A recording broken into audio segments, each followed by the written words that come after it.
Morning, welcome to Peas in a Pod. We're not on bench today, it's getting a bit cold for the bench, isn't it now, Dan? Straight into it. We're straight into greenhouse. Right, well, I'm going to go through here today, excuse me, is putting his exhibition stuff back to seed. So we'll start with this onion. This were Joe Atherton strain, who's a really well-known onion grower. Him and Peter Glazebrook are always there or thereabouts in onion shows. So a bit about an onion, right? So botanically, it's Allium cepa, and it's in Amaryllis family. You know, the big flowering amaryllis that you see around Christmas into New Year. It's part of that family. So, right, what is the purpose of this then? Why are we doing it? Well, obviously, it's a strain we want to keep going because it's been hybridised over years, and they become these giant onions, if you like. Yeah. Well, they are giant onions. So we need to keep the strain going because it's not a seed as yet you're going to buy commercially. You know, I suppose eventually it will happen. You know, somebody will pick it up, get hold of it.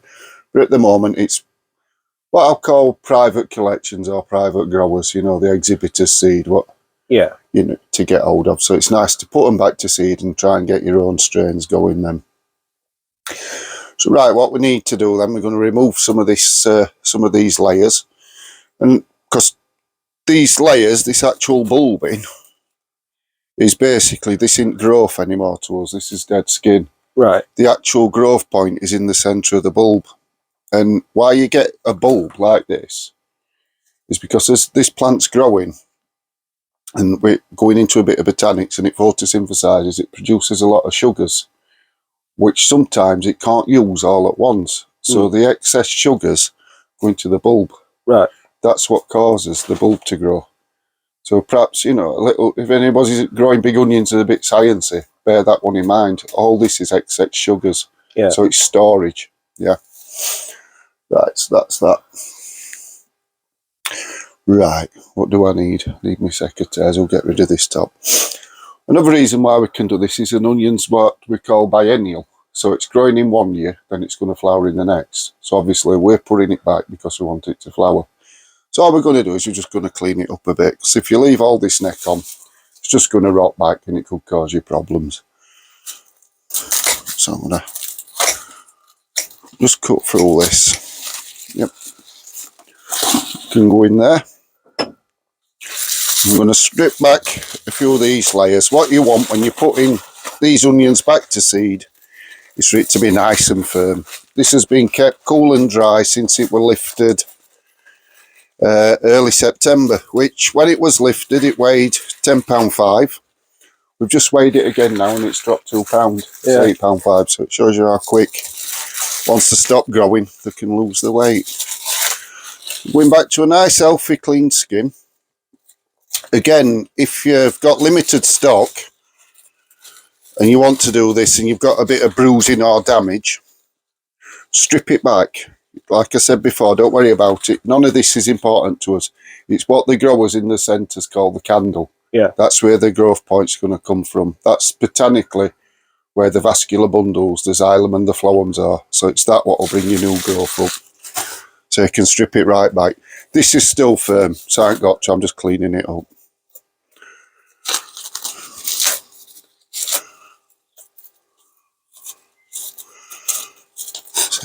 It's quite straightforward, really. This first time I've actually done it with big onions. We've done it with leeks before, which I'll show you as well. Right, now we can get shut of all these roots. These are spent, these roots. That's what we call the basal plate, which is this part at the bottom here.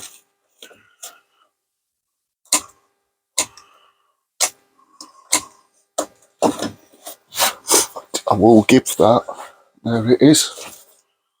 Get this excess off. I want it nice and dry. I don't want to leave any damp soil that could cause any sort of rotting or infection at the bottom. So let's get that cleaned up. Right, I'm happy with that. It's quite straightforward really with the onions. There's a bit more to it with the leeks. So I will show you.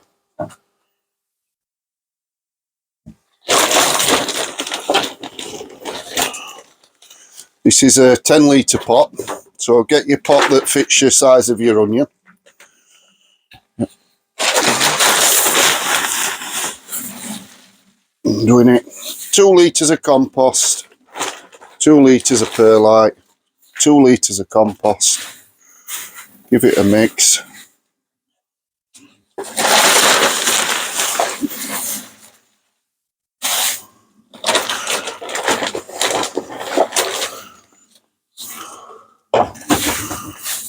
I'll just leave it slightly under the top of the pot, just so I can sit the onion nice on it.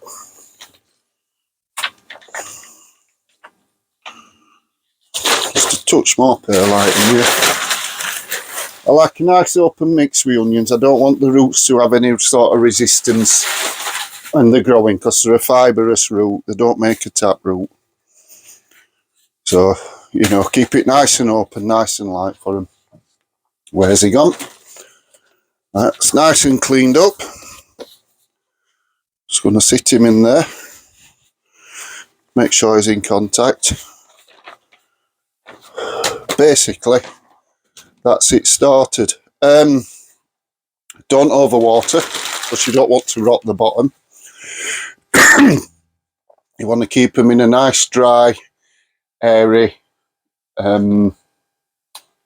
environment. That's the word, isn't it? Environment, yeah. I did some leeks last year where I kept outside, and I think I'd have been better off giving them a bit of protection. So this one will stop in this greenhouse, unless for any reason, which I doubt now, we have a sudden temperature rise, then I will move it outside. Care for it like you were caring for the onion as if you was actually growing it for sure. Don't put it into a pot, chuck it under a bench and forget about it. Yeah. Because it's going to be this time next year when you're getting your seed off of there. For example, that's a leek head, but it's allium, same family, which we've just took off, which I put to seed. Right. So what are we after achieving with this then, Dan? Well, what we're after, there's 2 things. We will get growth from this centre. Yeah. So bring a stem up. Like I said, this time next year you'll get a seed head on it. Yeah. Now, if you want the seeds, collect the seeds. The only thing with that is you could get variation, because when Mester Bee come along and pollinates it, when it starts setting seeds, it don't think, oh, that's a Joe Atherton, I best go to another Joe Atherton and then come to this. So you get cross-pollination, which can work 1 or 2 ways. You could get onions that then aren't as large off it. It could weaken the strain, or it could go the other way, and you could get a larger onion, you know, a larger strain, because it's variable, it's open pollinated. If you don't want to chance that, which a lot of your top exhibitors don't, when it forms the seed head, we'll cut back all these seeds off, and that will make the plant put out vegetative growth. Right, okay.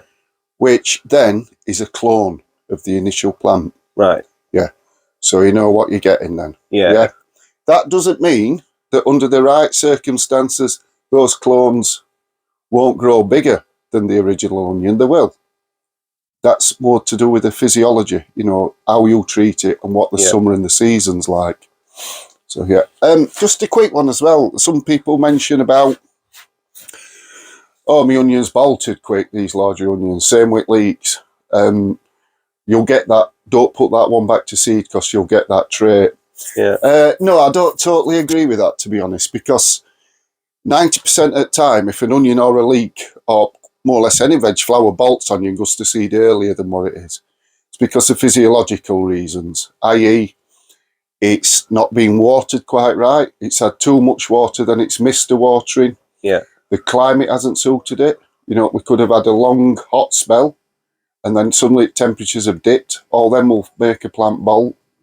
And it could have been opposite to that. It could have had a, you know, quite a cool spell. Yeah. And then it's turned hot, like what happened this year. You know, suddenly we had 30 degrees for a week.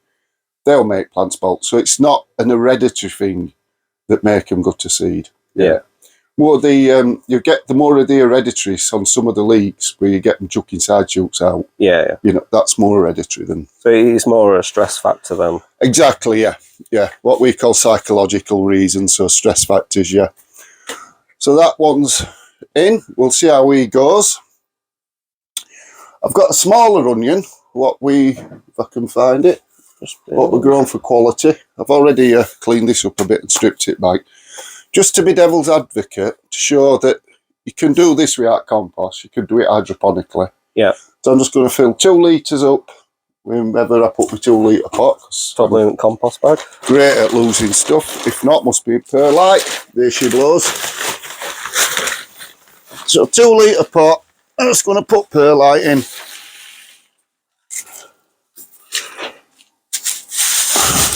Right, and we're going to just try that one in perlite. Nothing else, 100% perlite. See how it goes. Aftercare, like I said, keep them in a nice, dry, airy place. You will be stripping this back. You know, as this starts softening on as you're growing. Yeah. Like I said, the growth, what you're after is in the very centre. So there'll not be much left of this by time. It'll be back to that candle. Yeah. By time it comes to us actually getting as seeds or as a grass pips off it. So that's leeks. I don't really use any fungicides or anything with that. When it starts putting active growth out, I will give it a spray with SB. Yeah. You know, and like I say, do your utmost to look after it like you're growing it to one bench. You will, once it starts putting its seed head up as well, a caning to support it. You know, just to stop if it is outside getting wind rock or damage like so that. it wouldn't need any feed or anything, just if you're just spraying it with You can SB. feed it. Right. Yeah. I do believe as you get into growing season, it gets more active growing, not so much in colder months.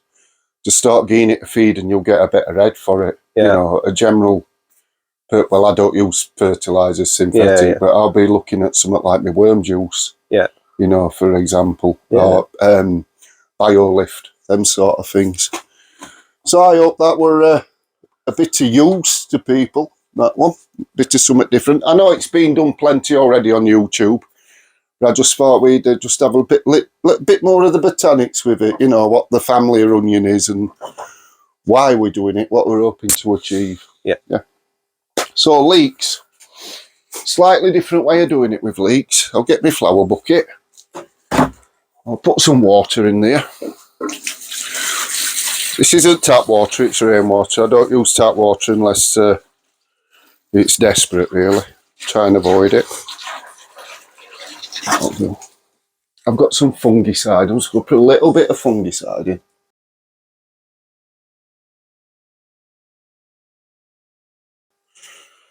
Fungus fighter, this is. I'm going to try. That's him. Yeah. Just give him a mix.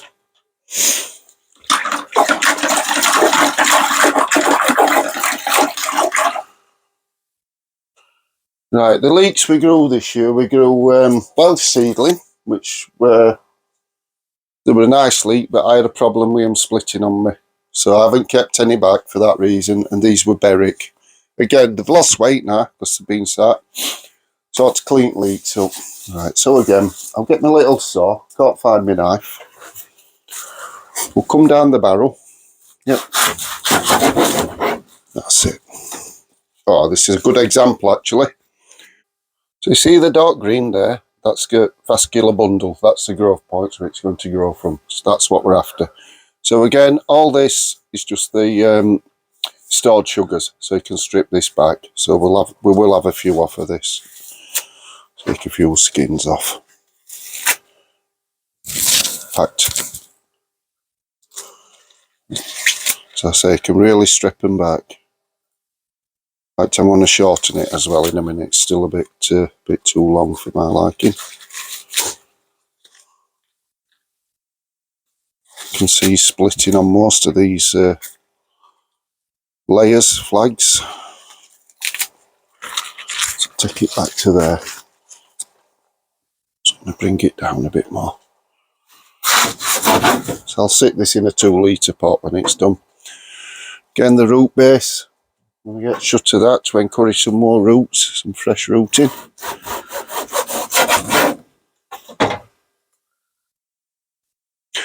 Right, now we do with that now is we've got some water with some fungicide, which I mentioned. Make sure that's all nice and clean. I'm just going to sit that in there, Dan. And it'll take about a week, and then we'll start getting that top growth. Yeah. Yeah, and that's when I'll pot it up. We know from last year how quick it happens. Yeah. I'll stick this one in while we're here. Come further down the barrel. Yep, again, see that green in the centre there? That's where growth's going to come from. So like I say, if you've got any damage on your barrel or anything like that, don't worry about it, because you can strip right back to that. That's what we're after. They're still quite firm as well. Really only what I wouldn't sort of put back to grass and seed is anything that's really badly diseased. Yeah. Basically, you're keeping this actively growing, so if it's actively growing, you're not going to lose. You know, it's not got a dormancy period where you'd lose a disease. A disease is there for until you cure it, basically. So yeah, it's always a good idea to put your healthiest stock back to seed. I'll really strip this one back, just show you how far back you can go. And again, exactly the same theory, procedure as the onion. So these again are biennial, so they flower in the second year. And if they flower the seed, that's what you're after. That's why we put them back. You can leave an head for seed if you'd like to. I think we're going far back enough with that. Still splitting, but that's not a problem. Into that basal plate. Just tidy this bottom up. I brought a bucket to put all this in, Dan, and I'm just, this is my way, I'm just chucking it on the side. So we'll put that in there. Yep. And then we'll keep it updated on them. Like I say, it's usually about 5 days. You'll probably see growth in a couple of days, but it's about 5 days before I'll look to getting them out, potting them up. So yeah, they're looking then, they'll go into a 2 litre pot then. They'll be planted, which we will show you anyway. Perhaps not do a full thing on it, but we'll just give you an update. Again, looking after them similar to onions. I'll be using SB on them. I'll be keeping as clean as possible. Yeah. We'll be staking them, you know, so the seed heads aren't getting damaged. And that's what that will be then. The onions and the leeks. So that's not next year's crop. It's the year after. Yeah, so that'll be 24. Yeah, so it's next year. So when we'll be harvesting the seeds and the heads, and we'll be setting them off growing sort of this time next year, looking at the shows for the year after. Yeah. If that makes sense in a roundabout way. I'm crying in here as well. Just You'll get rid of your cold, Dan, won't it? All this strong onion. It's supposed to be good for getting rid of colds. So yeah, that's how we do it, basically, yeah. And if you think, it's got to be how they do it commercially. Yeah. Because it's nature's way, so they've no other choice. This is it. It's just that they'll have a lot more. Yeah. And what they will do as well is, say, Vento onion, normal table size onion, they will make sure they're done in an environment where they can't get cross-pollinated. Yeah. So there'll be a lot of Ventos in a closed space, a greenhouse, tunnel. Well, when it's the optimum time to pollinate them, they might bring beehives in, or they might have some mechanical way of doing it. So you know you're getting true to type from your seed then. Yeah. That's the only difference when we're doing it on an amateur scale, which it is, especially as we've got an allotment. Yeah. Is it'd be hard for us to keep your Joe Athertons so we know they're only pollinating with each other. Yeah, you need a big area, won't you? Yeah, just for doing that sort of stuff. It's really that, to keep it that secure as well, that other insects, pollinators, can't come in from outside without you knowing and pollinate them. You know, because like I say, they could have come off anything. You know, it's not that. So that's that.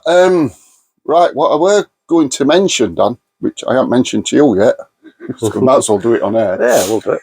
I was thinking about just going a bit more sciencey, if you like, if that's not the right word, but a bit more in depth with things like soils. Yeah. Seeing as we're coming up to a sort of time of year when practical gardening there's not a lot of. Yeah. Yeah. I thought about doing it. You'll come up with a platform because that's your thing. We'll do some couple of podcasts maybe. Yeah, definitely. Yeah. Perhaps, as you know, we get busy with other things in November, so we might try and fit one in before the end of October, and then perhaps one at Christmas. Yeah. We'll perhaps have a look more at botanical side of things, just basics, you know. I don't want to blow people's heads up or anything like that, but it'd be worth having. So the way you look after and manage your soil is so critical. That really is the make or break of every aspect of gardening, and it's surprising. Well, that's where it starts, really, isn't it? It's where it starts and it's where it ends, really. Yeah, because that's the one thing. A lot of these giant onions and stuff, they'll never see soil there. You know, we're growing them in aquapots and things like that. But your crops that you put outside, it's so vital to them. Yeah. And if you get that right as well, you can cut down on a lot of stuff you're growing in greenhouses. Yeah. You know, especially like your tomatoes and things like that. You can start growing them outside. Yeah. Because we're all getting warm enough summers to do that anyway. Well, that's it. And I mean, the tomatoes that we have outside this year, they have done really well, haven't they? They have, yeah. I think what we'll do now, Dan, is we'll just nip outside for 2 minutes. Yeah. Just show them the full cycle of things, what I've been doing this last week. Right, so just showing it's a cycle, it keeps going, it never stops. This, I've got that second lot of rocket. Yeah. You know, so they're taters I hadn't put back. I've got one bucket left. All rest at container grown potatoes on here. So they've all got cleared off now. Been topped up, get it a good sweep. Make sure there are no weeds or any soil on for wheat seed to germinate in. Topped them up with some topsoil, and that's because next year I'm going to trial some tomatoes in here. Yeah. So I'm going to do a few varieties. Some of the varieties, what they say, greenhouse only, are going to get grown outside, and we'll see how they go. So like I say, it's a full circle, it never stops, and it's same with the onions. So I'll just show you, it is a cycle, it keeps going, as we've just been in greenhouse putting some onions back for seed for next year and year on. These onion sets, these overwintering ones, we've actually just planted out. So that extending your season. And then just to left hand side here, Dan, we've got as Summer's Winter Savoys, that resolution. They were planted out, if you remember, we give them some with the brick. Yeah. And they're coming on nicely now. The only thing is they're needing some rain, which I think it's pretty much same for most at British Isles at the moment, with odd exception. Been very short of it this year. And then like catch cropping, so I put some back into here on the seapause, grown with a bit of protection, and these are coming on now. In fact, the Savoys, again resolution, are starting to hot up a little bit, and then we've got a row of collies at the back. I'm loving this colour. Yeah, that is, I must admit, I think that's the BioLift. I've been adding BioLift to this. It's and more again, like a blue. Rocket potatoes, you know, we'll get a crop off them. And a few Lala Rossa lettuce, so keep your season going. That's it. You know, it's an all year round game if you work at it and you think about it. Yeah. So we'll see him soon, Dan. Yeah. Until next time. Yeah. Thank you. Cheers. Hope you liked it.